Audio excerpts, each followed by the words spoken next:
ને આપણે બધા યાદ કરીએ છીએ એટલે સાહેબ સોનબાઈ જેવું વ્યક્તિત્વ એ ચારણોને બહુ લાંબા સમય પછી મળે.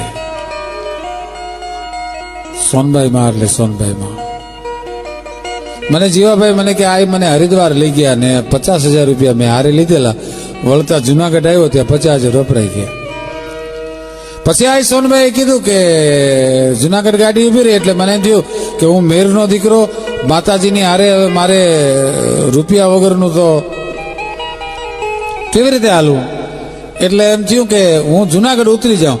એટલે માને પગે લાગીને કીધું કે માં હવે હું અહીંયા ઉતરી જાઉં અને મારે મારા ગામ જવું છે. તો હોનભાઈ મેં કે બસ જીવામાં તારે ઉતરી જાઉં તો કા તો કે એક કામ કરીને ઓલી રેંકડીમાં 3 ડઝન કેળા લેતો હોય ને. અને જીવાભાઈ કે મને પરસેવો વળી ગયો, ખિસ્સામાં રૂપિયો નહોતો, 50,000 વપરાઈ ગયા હતા. ગુલાબ કુંવરબા સાહેબે આ સોનબાઈ માને કીધેલું જામનગર મહારાણી કે સોનબાઈ માં તમારા માટે એક સરસ બંગલો બનાવી દઉં, આવનાર મહેમાનો માટે એક રેસ્ટ હાઉસ બનાવી દઉં.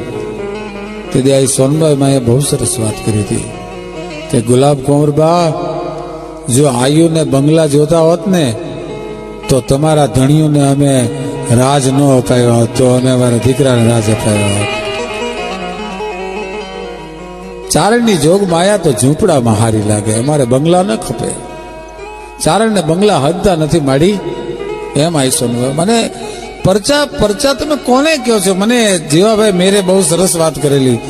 મને 15 વર્ષ પહેલા મળેલા, હવે તો છેક નહીં એ ખબર નથી. મને એને કીધું, મને કે ઈસરદાનભાઈ સોનબાઈ માના પરચાની શું તમને વાત કરું. એક નાનકડો પ્રસંગ યાદ આવ્યો એટલે કહી દઉં કે આ સોનબાઈને આપણે બધા યાદ કરીએ છીએ.